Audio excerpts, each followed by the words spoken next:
नमस्कार, मैं संजय सनम। आप सबका स्वागत। व्यूअर्स, भारत और चीन की तनातनी के बीच में नेपाल ने चीन का मुखौटा बनकर जिस तरह की एंट्री ली, उसका परिणाम कहीं ना कहीं अब नेपाल महसूस कर रहा है। नेपाल की जनता, नेपाल के प्रधानमंत्री, नेपाल की सरकार को याद दिला रहे हैं, आईना दिखा रहे हैं सड़क पर उतर करके। लेकिन इस बीच कुछ पार्टी भक्त लोग, यानी नेपाल की कम्युनिस्ट पार्टी के भक्त लोग, यूं कहूं ओली सरकार के नुमाइंदे बनकर ऊपर से तो नेपाल की राष्ट्रभक्ति दिखा रहे हैं, लेकिन अंदर से वो चीन की भक्ति दिखा रहे हैं। यानी ओली सरकार का मतलब चीन का मोहरा। और अगर ओली सरकार के समर्थन में कोई बात करता है तो वो सीधे सीधे ओली सरकार के समर्थन में बात नहीं करता, वो नेपाल की राष्ट्रभक्ति अपनी दिखाने की कोशिश करता है, लेकिन उसके पीछे उसका राज ओली सरकार ही छुपा रहता है।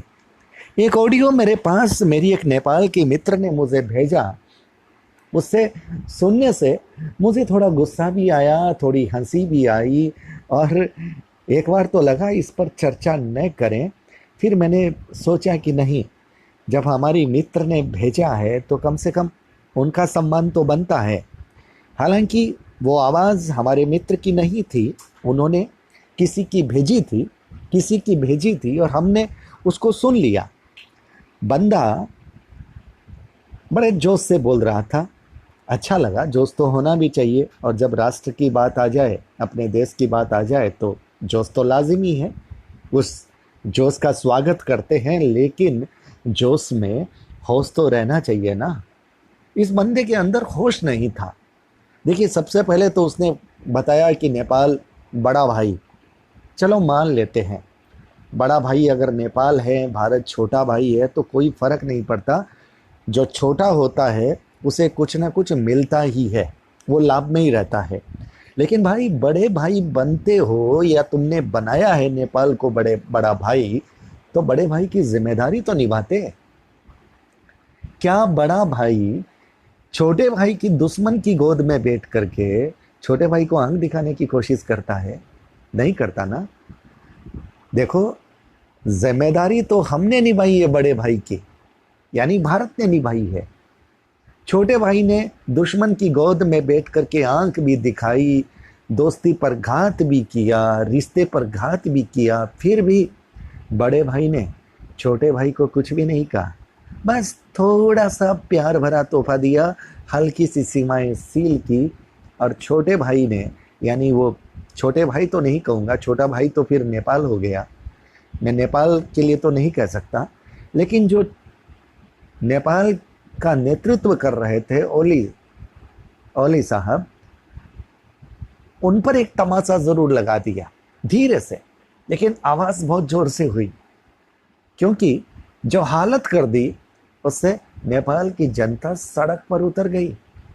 आटे दाल के भाव मालूम हो गए, और नेपाल के प्रधानमंत्री को अपनी ही सरकार को पूछने लग गई कि चीन की गोद में बैठने की वजह क्या थी। और खबर तो यहां तक आ रही है कि बहुत सारी जनसंख्या ऐसी है जिन्होंने नेपाल के प्रधानमंत्री के उस नक्शे विवाद में जो उन्होंने बातें उठाई, यानी जो जमीन उन्होंने नेपाल की बताई, उसका भी समर्थन नहीं किया। यह है नेपाल के लोगों की ईमानदारी। सच्चा नेपाली सरल होता है, सीधा होता है, भोला होता है, ईमानदार होता है, लेकिन बड़ा क्रांतिकारी होता है। मैं नेपाल के लोगों को सैल्यूट करता हूं, और नेपाल के लोग तब सड़क पर उतर गए अपने प्रधानमंत्री को आईना दिखाने के लिए। चलिए इस बंदे की बात करते हैं। इस बंदे ने अपनी बात को यहीं पे नहीं रोका, इस बंदे ने बात को और आगे बढ़ाया और नेपाल को शेर बताया, भारत को तमीज सिखाने की बात की, लोमड़ी तक बता दिया। अरे भाई, किसे तमीज सिखा रहे हो? किसकी गोदी में बैठ करके तमीज सिखा रहे हो? देखो, नेपाल के प्रति मेरा प्रेम है, नेपालियों के प्रति मेरे मन में सम्मान है, ये बात सही है। लेकिन आप जैसे लोग जो कम्युनिस्ट पार्टी के मोहरे बनकर, चीन के मोहरे बनकर के बोलते हैं, एक भारतीय होने के नाते हम ये बर्दाश्त नहीं करेंगे। किसे तमीज सिखा रहे हैं आप? आप जिनकी गोद में जाकर के बैठे हैं ना, हमारे देश के जाबाजों ने उनको तमीज सिखा दी। वो मार मारी है, वो मार मारी है कि घुटनों के बल वो हमसे बातचीत करने के लिए आ गए और हमने जो जो कहा उससे सरेंडर होकर के मानने के लिए तैयार हो गए। बड़ी राष्ट्रभक्ति दिखाते हो। आप राष्ट्रभक्त नहीं हो, आप ओली के भक्त हो, आप कम्युनिस्ट पार्टी के भक्त हो। राष्ट्रभक्ति पार्टी भक्ति नहीं होती, राष्ट्रभक्ति राष्ट्रभक्ति होती है। आप कम्युनिस्ट पार्टी के नुमाइंदे होकर के बोलते हो, लेकिन आपने नेपाल की राष्ट्रभक्ति का मुखौटा लगा रखा है। नेपाल की जनता इसे समझती है और तभी वो सड़क पर उतरी है। भारत को तमीज सिखा रहे हो। भारत ने संयम बरता है। भारत ने आपके प्रधानमंत्री की गुस्ताखी को माफ किया है। किस लिए? इसलिए माफ किया है क्योंकि नेपालियों के प्रति और नेपाल और भारत के जो रिश्ते रहे हैं उसके प्रति भारत सरकार का सम्मान है। और जहां तक बात है जमीन की, तो सुनो भाई, भारत की जमीन का विवाद है, उसकी चिंता मत करो। अगर आपकी जमीन भारत के पास है तो याद रखना वो जमीन सुरक्षित है। सबसे पहले बात तो यह है कि वो आपकी जमीन है ही नहीं। लेकिन अगर आप कहते हैं है और आपके पास तथ्य हैं, आंकड़े हैं, तो कोई बात नहीं, टेबल पर बैठो, तथ्यों के साथ बात करो। इतना विश्वास रखो कि भारत की नीति में ये नहीं है कि वो किसी की जमीन को हड़पे। दुश्मन देश के साथ भी भारत ये नहीं करता। पाकिस्तान को तोड़ करके भारत ने बांग्लादेश बनाया था। अगर भारत चाहता तो अपना झंडा वहां पर लगा सकता था, लेकिन भारत की ये नीति नहीं है। भारत पड़ोसियों के साथ शांति चाहता है, सद्भाव चाहता है, विकास में साझेदारी चाहता है। इसका मतलब ये नहीं है कि भारत को कोई आंख दिखाए और भारत चुप रह जाए। ये आप लोगों के साथ इतने सालों की मोहब्बत है, मित्रता है, ये उसका परिणाम है कि जो असली दुश्मन है भारत, उसके साथ दिमाग लगा रहा था। आपके प्रधानमंत्री अगर कुछ उलुल जुलुल बोल भी रहे थे तो उस पर हमने ध्यान नहीं दिया। बस थोड़ी बहुत सीमाएं सील की आपके प्रधानमंत्री को, उसी में पता चल गया कि उनकी औकात क्या है। और जिसकी गोद में बैठे हो, जरा उससे सवाल करो कि उसने आपकी जमीन को कितना दबाया है। अगर वाकई में राष्ट्रभक्ति है तो अपने प्रधानमंत्री से पूछो कि चीन के साथ कितने में बिके हो, कितने रुपए का सौदा किया है चीन के साथ। उनसे पूछो ना। आपकी जमीन चीन के कब्जे में, अगर राष्ट्रभक्ति है तो उस चीन के कब्जे से आप अपनी जमीन छुड़वाओ। भारत की चिंता मत करो। भारत के पास अगर आपकी जमीन है, अगर आपने तथ्यों सहित प्रमाणित कर दिया, तो भारत की जमीन, आपकी जो जमीन है वो सुरक्षित रहेगी, वो आपकी ही रहेगी अगर वो आपकी है तो। लेकिन आपके पास तथ्य नहीं है, आंकड़े नहीं है, झूठा जोश दिखा रहे हो, भारत को तमीज सिखा रहे हो, चीन की गोदी में बैठ करके बोल रहे हो। कैसी देशभक्ति है? अपने प्रधानमंत्री से पूछो कितने रुपए में बिके हैं, अपनी सरकार से पूछो। राष्ट्रभक्ति है ना, राष्ट्रभक्ति उन नेपालियों के अंदर है जो अपने प्रधानमंत्री, अपनी सरकार के विरोध में सड़क पर उतरे थे। अरे जरा उनसे सीखो। आप जो ये जोश दिखा रहे थे ना, इस जोश में कॉमेडी हो गई।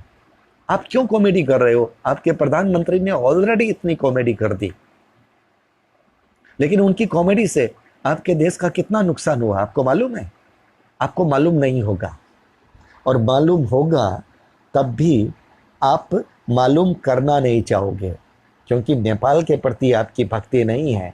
आपकी भक्ति कम्युनिस्ट पार्टी के प्रति है, उस कम्युनिस्ट पार्टी के प्रति है जो चीन से प्रशिक्षण लेना चाहता है। आपको मालूम है तुर्की के राष्ट्रपति ने भी कुछ ऐसा ही किया था। ये थोड़े महीने पहले की बात है। भारत के विरोध पाकिस्तान के कहने पर बोला था।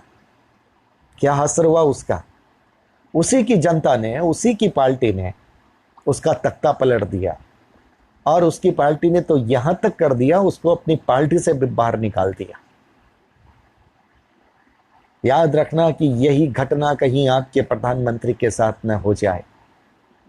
भारत किसी का तख्ता नहीं पलटता, लेकिन भारत के विरोध जब कोई बोलता है तो उस देश की जनता, ईमानदार जनता और ईमानदार राजनेता मिलकर के उस आदमी को सत्ता से बाहर कर देते हैं, क्योंकि वो जानते हैं कि भारत के साथ रहने से उनके देश को खतरा नहीं है, उनके देश की प्रगति है, उनकी देश की उन्नति है। और अब जब कभी कोई संकट आएगा तो भारत दीवार बनकर के उसके साथ खड़ा हो जाएगा। वो जानते हैं। आप या तो जानते नहीं हो या फिर जानना नहीं चाहते। मेरे भाई माफ करना, हिस्सा मिला है ना आपको, क्योंकि जो भाषा आपकी है ना, वो भाषा ऐसी है जैसे हिस्सा मिला हुआ हो। लेकिन नेपाल के प्रति विश्वासघात करने वाले लोग ज्यादा दिन तक बोल नहीं पाएंगे, ज्यादा दिन तक राज नहीं कर पाएंगे, क्योंकि नेपाल की जनता क्रांतिकारी जनता है। और नेपाल की सरकार में भी कुछ अच्छे लोग हैं, विपक्ष में भी नेपाल का हित चाहने वाले लोग हैं। वे दोनों मिलकर के ओली की तकदीर का फैसला कर देंगे। देखिए आगे आगे होता क्या है। लेकिन आप जिसकी गोद में बैठे हो, जरा उनसे ये पूछ लो कि उसको कितनी मार पड़ी है। हालचाल तो पूछ लो।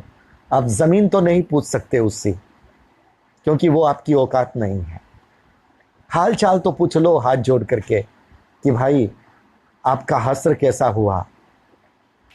भारत के 20 जवानों को आपने धोखे में मारा, और बदले में उन शूरवीरों ने आपके कितने जवानों की रीढ़ की हड्डी तोड़ी, कितने जवानों की कमर तोड़ी, और कितनी बेरहमी से मारा। पूछ लो यार, उनकी गोद में बैठे हो ना, पूछना तो बनता है। पूछ लो, पूछ लो। शायद वो फिर कहीं ना कहीं ये सोचने को मजबूर ना हो जाए कि हमने नेपाल की जमीन दबाई है, कहीं भारत नेपाल के साथ ना आ जाए। हालांकि आप अभी उस काबिल नहीं हो कि भारत आपके साथ बातचीत की टेबल पर भी आए, क्योंकि ओली ने जो धोखा किया है उसका खामियाजा तो भुगतना पड़ेगा। हमारी सरकार चुप है, हमारे प्रधानमंत्री खामोश है, इसका मतलब ये नहीं है कि हम अपने जख्म भूल गए हैं। लेकिन नेपाल की जनता के प्रति प्यार है, सम्मान है, उसके लिए हमें गुस्सा दबाना भी आता है, संयम बरतना भी आता है। हम बड़ी बातें नहीं करते, हम बड़ा काम करते हैं। हमारे प्रधानमंत्री बोलते कम हैं, काम ज़्यादा करते हैं। और जब हमारे प्रधानमंत्री कम बोलते हैं ना, उस वक्त समझ लेना कि खतरे की घंटी है।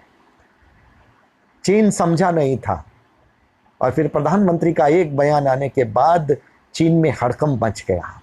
समझ गए ना?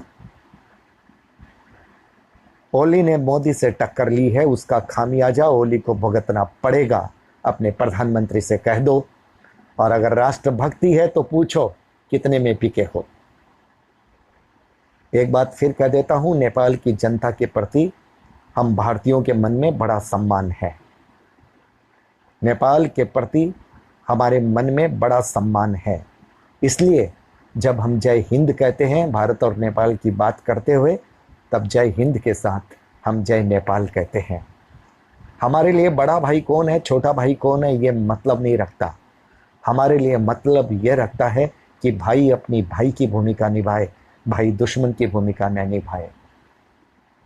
उस बड़े भाई का क्या करना जो दुश्मन की गोदी में बैठ करके बोलता हो। और ओली ने वो गलती की है, याद रखना ओली को सजा मिलेगी, और सजा उसके घर से ही मिलेगी, नेपाल की जनता ही देगी। भारत देख रहा है, समझ रहा है, क्योंकि भारत का टारगेट नेपाल नहीं है। भारत चीन को अपनी औकात बताने में लगा है, और जब तुम्हारे बॉस को उसकी औकात पता चल गई, तब मुझे विश्वास है ओली साहब को भी पता चल जाएगी, और उनके होश ठिकाने खुद लग जाएंगे कि उन्होंने जोश ही जोश में कर क्या दिया। और वैसे तो नेपाल की जनता ही बहुत अहमियत रखती है, क्रांतिकारी जनता है नेपाल की। वही उन्हें बता देगी, बता रही है, बता देगी। नेपाल की राजनीति बता देगी, भारत को बताने की ज़रूरत ही नहीं है।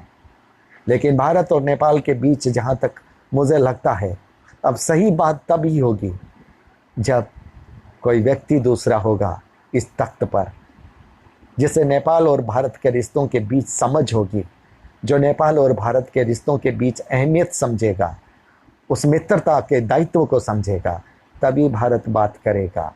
अन्यथा तमाशा देखेगा। अभी तमाशा शुरू आपने किया है मेरे भाई, अब खत्म आपको ही करना पड़ेगा, और नेपाल की जनता खत्म करेगी, हमें विश्वास है।